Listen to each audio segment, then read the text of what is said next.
खिड़की के बाहर देखा तो मुझे वो अर्धकुंवारी का मंदिर दिखा। इन हसीन वादियों के साथ चलते चलते हम अर्धकुंवारी कब पहुंच गए हमें पता ही नहीं चला। हमने तो पैदल चलना ही ठीक समझा था, क्योंकि हमें रास्ते में भक्तों का उत्साह जो देखना था। क्योंकि भवन पहली बार दिखा था तो हमारे कदम मानो एक बार को रुक गए हो।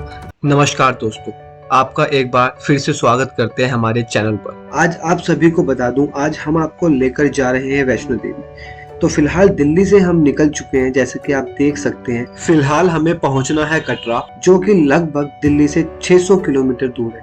कहते हैं ना, चलो बुलावा आया है, माता ने बुलाया है। ना जाने ये 600 किलोमीटर का लंबा सफर कितनी जल्दी बीतता जा रहा है, जानो पता ही ना चला। धीरे धीरे शाम हो गई और हम कटरा के काफी नजदीक पहुंच गए। रात के 10 बजे हम पहुंचे कटरा, और जो वो चमकती पहाड़ी आप देख रहे हैं ना अपने सामने, वही है भवन तक पहुंचाने वाला मार्ग। रात्रि ज्यादा हो गई थी तो हमने सोचा चढ़ाई कल ही करते हैं। तो निकल पड़े हम कटरा मार्केट के अंदर कोई होटल देखने, जिसमें हमें अपनी रात बितानी थी। सुबह हुई ही थी, मैंने सोचा क्यों ना खिड़की के बाहर देखा जाए। खिड़की के बाहर देखा तो मुझे वो अर्धकुंवारी का मंदिर दिखा, जिसने मेरे अंदर इतनी ताकत भर दी कि मेरा जल्द से जल्द चढ़ाई करने का मन कर गया। फिर क्या देरी किस बात की थी। जिस होटल में हम रुके थे, होटल नेक को करा हमने गुड बाय और निकल पड़े हम बाण गंगे की तरफ। आप सभी को बता दूं, अगर आप कटरा आते हैं, जिस भी होटल में आप रुकेंगे, ज्यादातर होटल आपको पिकअप और ड्रॉप बाण गंगे तक का प्रोवाइड करवाता है। फिर देरी किस बात की थी, हमने भी गाड़ी पकड़ी और निकल पड़े हम बाण गंगे की तरफ। गाड़ी वाले ने स्पीड थोड़ी सी थामी तो मैंने उससे पूछा क्या हो गया, तो उसने बताया साहब आपको यहाँ से यात्रा पर्ची लेनी होगी यात्रा के लिए। तो क्या हमने भी यात्रा पर्ची ली और दोबारा बैठ गए गाड़ी में आगे का सफर तय करने के लिए।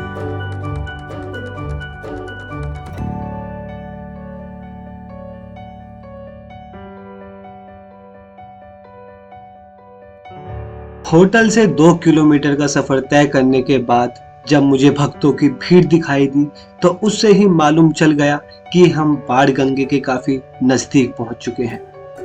फिर क्या, हम भी लग गए बाण गंगे चेक पॉइंट की कतार में, अपना बैग चेक करवाया। उसके बाद हमने जय माता दी के जयकारे से अपनी यात्रा शुरू करी।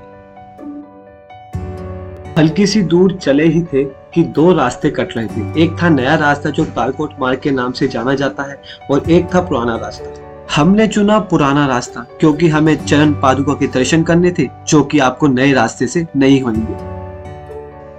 बाण गंगे सिक्योरिटी चेक पॉइंट से 300 मीटर का सफर तय करने के बाद हम पहुंचे बाण गंगे के मेन पॉइंट पर। यहाँ पर यह कहा जाता है माता वैष्णो देवी ने यहाँ पर तीर छोड़कर एक जल धारा निकाली थी, जो बाद में बाण गंगे के नाम से जाने लगी थी। 1.5 किलोमीटर की यात्रा करने के बाद सोचा कुछ खाया जाए। फिर हम रुक गए राजमा चावल खाने, जल्दी से खाया और फिर अपनी यात्रा शुरू कर दी। 2.5 किलोमीटर की यात्रा पूरी हुई ही थी, हमें चरण पादुकों के दर्शन हो गए। फिर क्या, बिल्कुल भी देरी ना करते हुए हमने मंदिर के अंदर प्रवेश करा। यहाँ पर माता के चरणों के निशान है।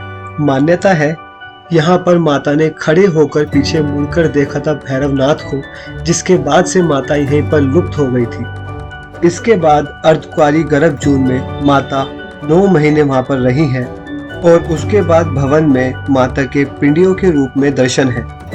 जल्दी से हमने भी चरण पादुका मंदिर के दर्शन करे और फिर अपनी यात्रा दोबारा से आरंभ करी। धूप खिली हुई थी, हल्की हल्की सी अब थकान भी होने लगी थी, लेकिन जब भी जय माता दी का जयकारा लगता, जानो सारी थकान एक झटके में ही उतर जाती।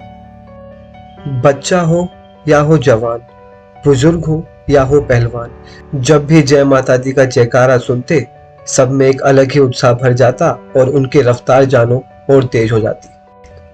अगर आप वैष्णो देवी आते हैं, अगर आपको पालकी पर जाना है तो आप पालकी पर भी जा सकते हैं, अगर आपको घोड़े पर जाना है तो आप घोड़े पर भी जा सकते हैं। हमने तो पैदल चलना ही ठीक समझा था, क्योंकि हमें रास्ते में भक्तों का उत्साह जो देखना था।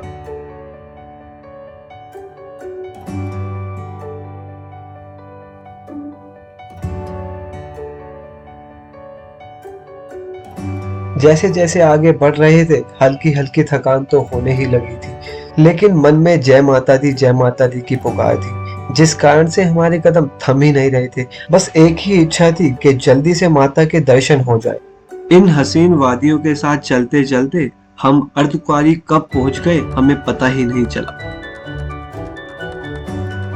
1.5 से 2 घंटे के इंतजार करने के बाद हम गर्भजून गुफा में गए। गर्भजून में श्री माता वैष्णो देवी ने कन्या रूप में 9 महीने तक तपस्या करी थी।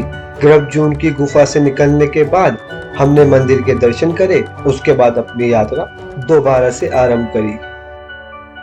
अर्धकुंवारी के मंदिर से अब हम निकल चुके थे भवन के लिए। भवन का रास्ता अब बचा था 5.5 किलोमीटर का। जय माता दी के जयकारे से हम आगे बढ़ते चले जा रहे थे। हर थोड़ी देर में हेलीकॉप्टर गुजर रहा था, जानो कितने भक्तों को वो उनकी मंजिल पर पहुंचा रहा था। आप सभी को बता दूं, अगर आप भी हेलीकॉप्टर में जाना चाहते हैं तो वो आपको सांझी छत उतारेगा, जहां से भवन का रास्ता 2 किलोमीटर का है।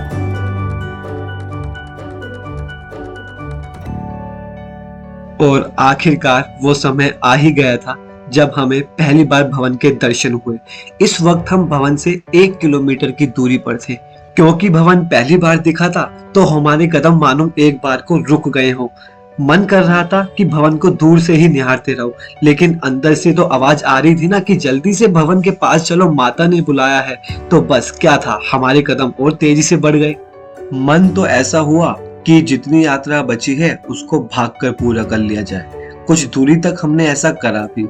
अब जहाँ पर हम पहुंच गए थे वहां से भवन की दूरी थी 750 मीटर की। थोड़ी सी देर में हमने वो भी पूरी कर ली थी। और फिर क्या, जब भक्तों की भीड़ दिखी तो उससे अंदाजा हो गया कि हम भवन के काफी नजदीक पहुंच चुके हैं। अब तो मानो इंतजार की घड़ी जैसे खत्म होने वाली थी, क्योंकि हम भवन के काफी नजदीक पहुंच चुके थे। जैसे हमने भवन को रुककर निहारा था, वैसे ही कुछ भक्त और थे बिल्कुल हमारी तरह, जो रुककर भवन को देख रहे थे। कहते हैं ना, जो माता रानी से सच्चे दिल से कुछ मांगता है उसकी मनोकामना जरूर पूरी होती है। बिल्कुल भी देरी ना करते हुए सबसे पहले हमने लिया माता रानी का प्रसाद। फिर हम बढ़े आगे लॉकर रूम की तरफ, जहाँ पर हमने अपना सारा सामान रखा। उसके बाद स्नान करा और फिर दर्शन के लिए निकल गए। जब हम बाहर आए तो हमने देखा कि भक्तों की लाइन रुकी हुई थी। तो फिर हमने भक्तों से ही पूछा कि ये लाइन रुकी क्यों हुई है। तो भक्तों ने हमको बताया कि अभी माता के द्वार बंद हैं, क्योंकि अभी आरती का समय है। माता के द्वार खुलने में अभी 2 घंटे का समय शेष था।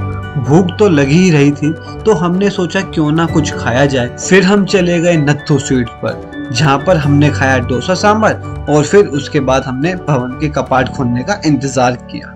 जैसा कि आप सभी जानते होंगे, भवन के अंदर कुछ भी ले जाना मना है, जैसे पर्स, मोबाइल फोन इत्यादि। तो हम इसके आगे का तो आपको कुछ दिखा नहीं सकते हैं, तो हम आपको इस जगह के बारे में कुछ बता देते हैं। इस जगह पर माँ वैष्णो देवी ने हठी भैरवनाथ का वध किया।